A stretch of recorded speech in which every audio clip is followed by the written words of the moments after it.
welcome to episode number 14 of my channel, Psychology and Travels. I'm Antonia Frey, and as promised, in this episode I'm going to show you footage from my trip to North Carolina. So be specifically looking at Wilmington, a city where I met up with some friends, and we went to the beach and to the aquarium, and we had lots of fun strolling through the city, so I hope you enjoy. Wilmington is a port city settled by the English along the Cape Fear River. It has an estimated population of 119,000 and is a county seat of the New Hanover County. Charlotte, the metro region.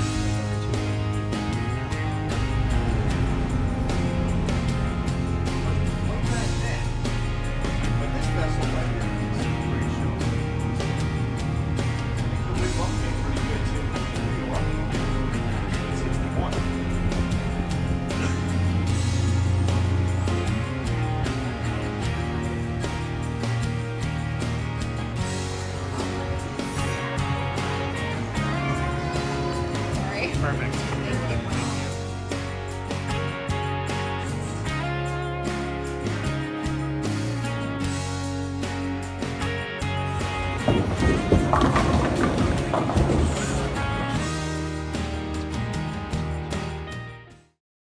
My friend works at the Aquarium, and she gave me an insider tour of the facilities.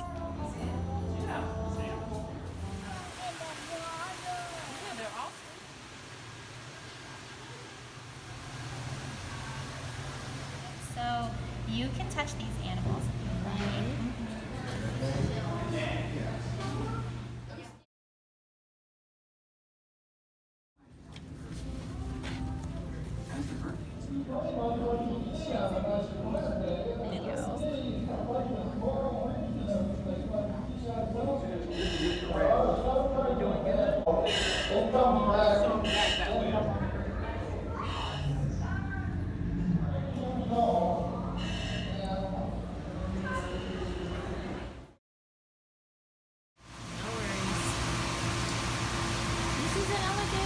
Alright, this is me touching an alligator.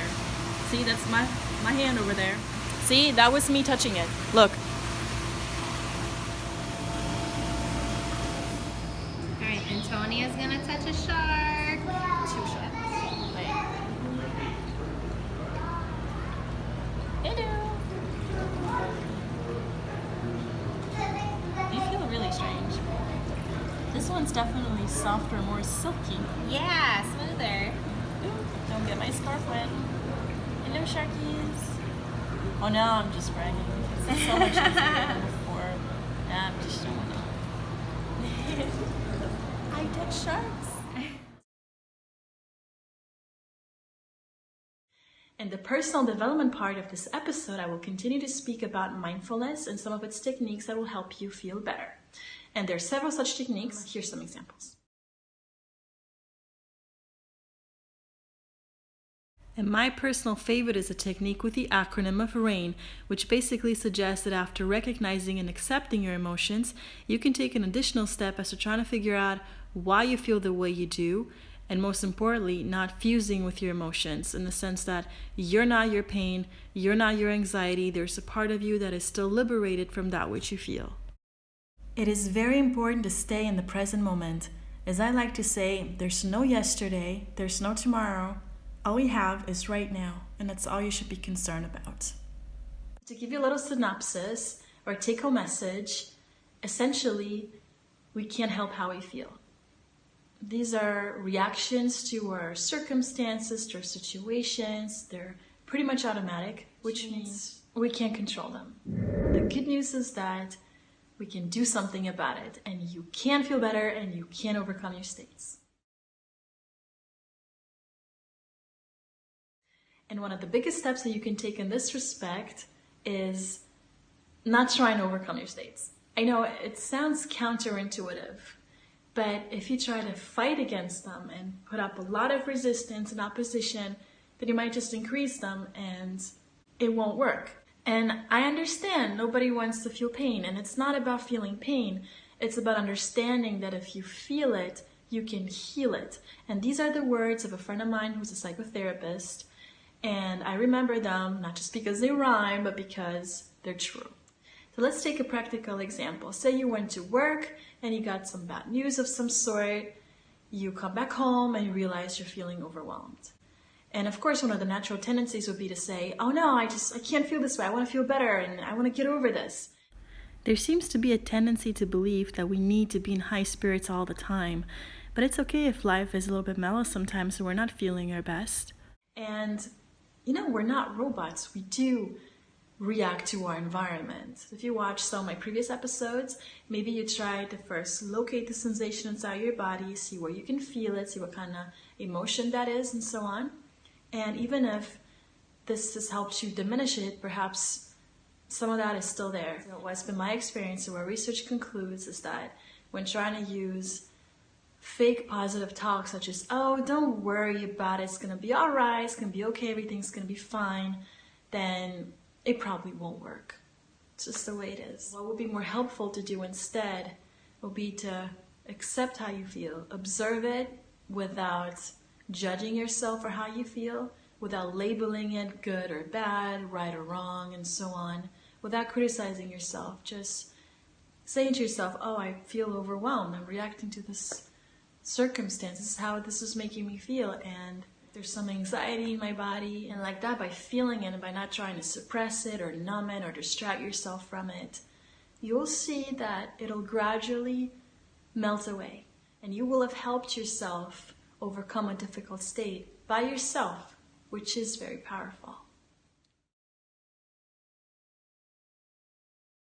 These techniques work best for moderate emotions.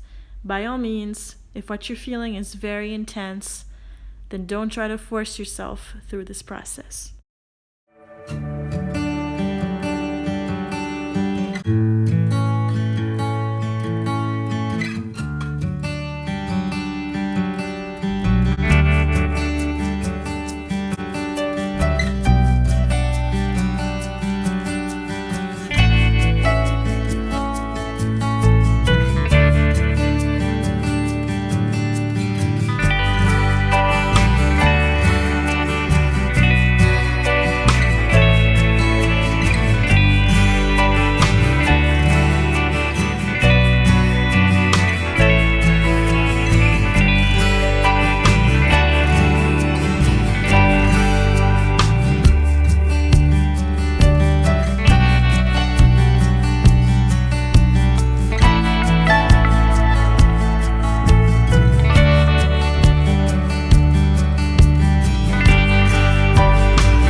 This helps.